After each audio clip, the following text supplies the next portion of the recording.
वर्षों से जिहाद चल रहा है और ये जिहाद जो है ये स्टेट स्पॉन्सर्ड जिहाद है और जम्मू कश्मीर की जितनी भी मेन स्ट्रीम पॉलिटिकल पार्टीज हैं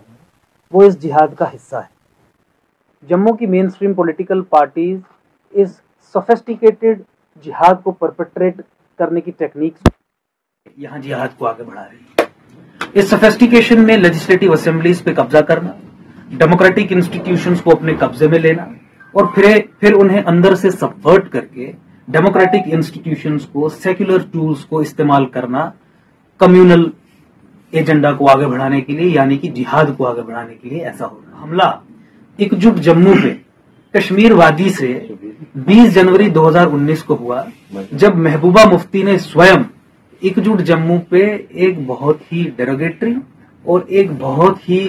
सिनिस्टर गेम प्लान के तहत हमला बोला। महबूबा मुफ्ती ने इस चीज को अपोज किया कि जम्मू की वो ताकतें और जम्मू के वो लोग जो जम्मू के सर्वाइवल और एग्जिस्टेंस की लड़ाई लड़ रहे हैं,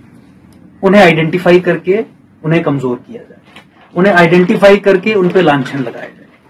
तो महबूबा मुफ्ती ने एकजुट जम्मू को आइडेंटिफाई किया और फैनेटिसिज्म, एक्सट्रीमिज्म, इसके लांछन लगाना स्टार्ट कर दिए। महबूबा मुफ्ती ने गुज्जर और बकरवाल कम्युनिटी का जिक्र किया और ये कहा कि गुज्जर और बकरवाल कम्युनिटी को यहाँ पे ह्यूमिलिएट किया जा रहा है, उन्हें मार्जिनलाइज किया है, उनके विरुद्ध कार्रवाई की जा रही है। महबूबा मुफ्ती ये भूल गई कि महबूबा मुफ्ती की वो चाल जिसे हमने बेनकाब किया था मार्च 2018 में और उसके बाद सब्सिक्वेंट हाई कोर्ट में भी और सुप्रीम कोर्ट में भी बहुत केसेस के माध्यम से, कि किस तरीके से महबूबा मुफ्ती गुज्जर और बकरवाल समुदाय को जम्मू में इस्तेमाल कर रही है जम्मू के लोगों के विरुद्ध जंग छेड़ने। महबूबा मुफ्ती एक जिहादी है।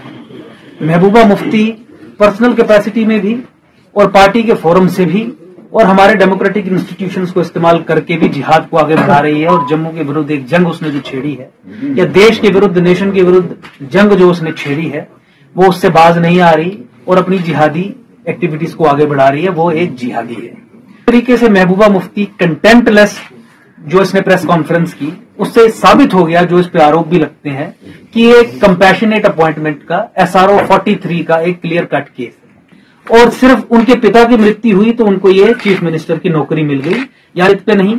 इसलिए नहीं कि चीफ मिनिस्टर बनने लायक काबिलियत रखती हैं, इसलिए नहीं कि देश प्रेमी है, बस इसलिए कि पिता की चीफ मिनिस्टर होते हुए मृत्यु हो गई और SRO 43 के हिसाब से उन्हें उस गद्दी पे बैठा दिया गया।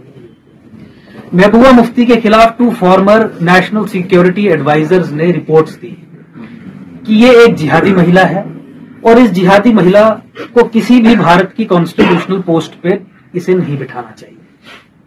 तो रॉ की रिपोर्ट्स, NSAs की रिपोर्ट्स के अनुसार भी ये एक महिला जिहादी है। तो गवर्नर साहब से ये अपील करते हैं कि महबूबा मुफ्ती के जिहादी कनेक्शंस की एक इंडिपेंडेंट और एक हाई लेवल प्रूव करवाई जाए, ताकि बहुत बार ये बेनकाब हो चुकी, लेकिन इस मामले में भी ये बेनकाब हो और फिर आगे से कोई भी कॉन्स्टिट्यूशनल पोस्ट या भारतीय संविधान के हिसाब से जो भी इंपॉर्टेंट पोस्ट्स हैं, रिस्पॉन्सिबल पोस्ट्स हैं इंडियन स्टेट के सेटअप में, वो ना ले सके।